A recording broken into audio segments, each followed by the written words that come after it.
Hola, buenos días a todos, bienvenidos a Idea Ecodomus. Voy a hablar sobre las patologías constructivas más comunes de una vivienda y teniendo en cuenta que es un tema que he tratado anteriormente, esta será una review más sintética pero a la vez ilustrativa, muy útil para ver lo esencial que tenemos que tener en cuenta. Vamos allá.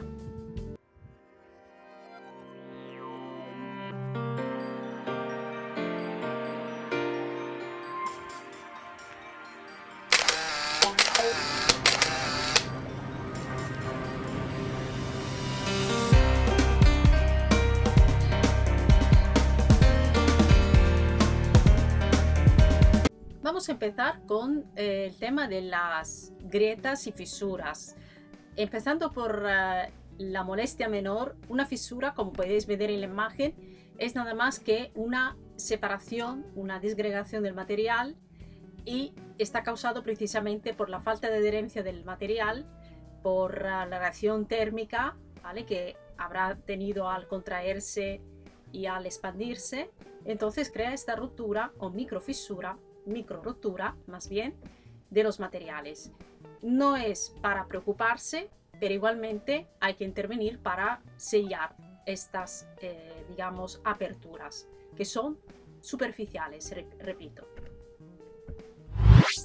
Si bien estamos acostumbrados a ver más de este tipo de fisuras como lineares o que asumen unas formas según los materiales como están colocados, en este caso este es del hormigón, pero esto depende del tipo de fraguado, del tipo de minerales que lleva el hormigón, en el caso del hormigón evidentemente, y así en cualquier otra pared pues dependerá del tipo de reacción térmica con la pared, con lo cual normalmente las fisuras sí es verdad que son más horizontales o verticales o inclinadas, digamos, según gradientes. Se reconoce porque son superficiales, ¿de acuerdo? Lo que pasa que hay que tener ojo con estas fisuras porque hay que estudiar si en el tiempo se transforman o se abren más. Aunque las reparemos, si tenemos por debajo un problema estructural, volverá a salir. Mientras no se haya solucionado el problema real al origen, volvería a salir la fisura que luego podría ser en realidad una grieta. Pero vamos a ver entonces cuál es la diferencia. Tenemos el caso de las grietas, donde las tenemos desarrolladas en distintas direcciones. Para empezar, una grieta siempre es estructural. Está causada por una falta de resistencia a la compresión, a la tracción o a la flexión de los materiales. ¿Qué quiere decir esto? Un pilar, por ejemplo, como se ve en la imagen, como este, que no resiste suficientemente a la compresión por los pesos que lleva encima, pues entonces tendrá la tendencia a agrietarse de forma vertical. Igualmente pasa con un muro de fábrica, de hormigón, etcétera, etcétera. Allá donde no esté bien calculada la estructura, puede pasar esto. Tenemos también el caso de las grietas desarrolladas en horizontal, y esto es debido a la fuerza que está ejerciendo, por ejemplo, el forjado superior a este muro, que no resiste suficientemente a la flexión, y entonces al intentar desprenderse, como se ve mejor aquí en la sección, al intentar, o sea, bajaría por aquí en este sentido y entonces rompería o cedería, por así decir, todo los materiales en el sentido horizontal de los mismos. El mismo caso de antes de las grietas horizontales pueden pasar también en el medio de una estructura de fábrica, por ejemplo. Allá donde no esté resistiendo a la flexo-compresión o solo a la flexión solamente, pues entonces tenemos este resultado, con lo cual es un problema a nivel estructural. ¿Por qué se reconocen que es una grieta y no una fisura? Porque se notará la continuidad, digamos, el desarrollo a lo largo de todo un sistema constructivo. Luego, por ejemplo, tenemos el caso de las grietas a 45 grados inclinadas, que son las más frecuentes, y esto es debido, puede ser, a un asentamiento del terreno, bien que haya cedido por una parte las cimentaciones, entonces causa una ruptura de la parte, digamos, superior de la que está aguantando, por así decir. Y allá es bastante reconocible. Entonces, cuando vemos fisuras, aparentemente que sean fisuras pero a 45 grados por una ventana o por una puerta podemos rezar porque estas seguramente sean unas grietas de tipo estructural. Es muy raro que sean fisuras, nada más que fisuras, por eso se reconocen. Entonces, como podéis ver, esta sería una grieta bastante evidente que está, digamos, desarrollada a 45 grados, con lo cual ha habido un asentamiento de las cimentaciones. Pueden ser causadas también por terremotos, por sismas. De hecho, se ve con bastante frecuencia, ya donde ha habido terremotos, las casas normalmente tienen este tipo de grieta que tiende luego, si es muy fuerte el sisma, tienden a colapsar. Pero de entrada es esto. Y la apertura, ojo, la apertura de una grieta es fundamental. A veces pasa la mano entera dentro de una grieta. Y evidentemente empezará por poca cosa, pero luego acabará expandiéndose más. Bueno, tenemos bien presente el tema de las humedades. Seguro que esto es el caso más común de todos, que todo el mundo controla y sabe que es una humedad con consiguiente moho allá cuando no viene solucionado o por eso subsanado lo antes posible. Esto pues está debido evidentemente en la mayoría de los casos a filtraciones, bien por el tejado, bien por partes de paredes externas que tienen grietas, fisuraciones o algo que está dejando penetrar.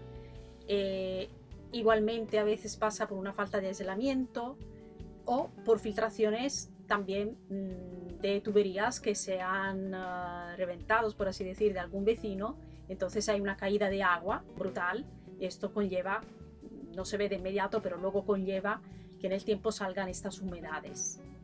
Entonces esto es un caso bastante frecuente y más reconocible. Relacionado con el tema de la humedad, también algo que tenemos bastante visto es la oxidación de los hierros que han perdido la capacidad pasiva, la propia pasividad del material, entonces deja que el agua con el tiempo, las intemperies y demás, pues crean el oxígeno, entre en contacto con el hierro y crea esta oxidación. Algo, repito, bastante visto y frecuente. Y aquí el caso de los desprendimientos, que como dice la palabra misma, pues cuando el material pierde la adherencia con el que tiene por debajo, pues cae, se abre, ¿vale? Hay una contracción a nivel molecular del material, con lo cual se reduce, por así decir, entonces ya no le queda otra que desprenderse y caerse.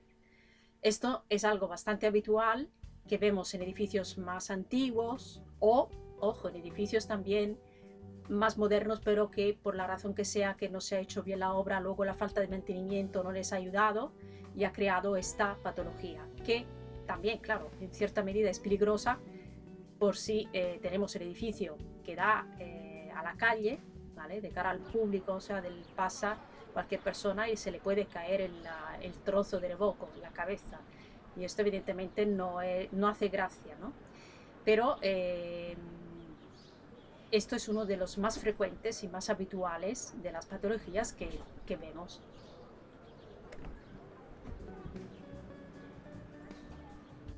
Bien, la patología opuesta al desprendimiento, que está causado por la contracción del material, es el abombamiento. Aquí hay una expansión. Puede ser causado por varias razones. Esta que vemos en la imagen es bien por el tema estructural, pero porque se ve sobre todo en edificios viejos, lo cierto,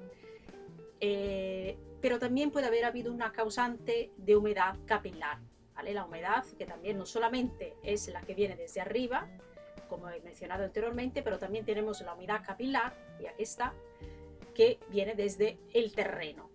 Una casa que que apoya sobre una solera o sobre unas fundamentas que no tiene suficientemente impermeabilización, con el tiempo seguramente tendrá problemas de capilaridad.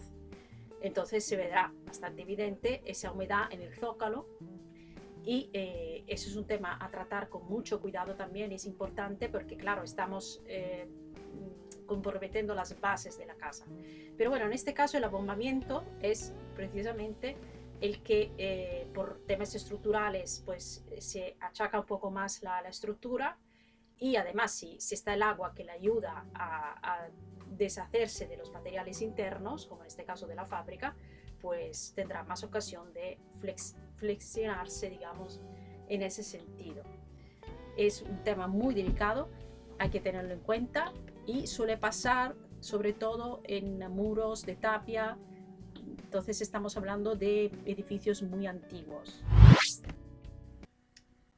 Una patología muy común también entre las varias que estamos mencionando, que normalmente suele atacar a edificios, claro, con estructura de madera, vigas o pilares, pues son los ataques bióticos. Tenemos dos tipos, al menos más frecuentes, ¿vale? Que son la carcoma y las termitas.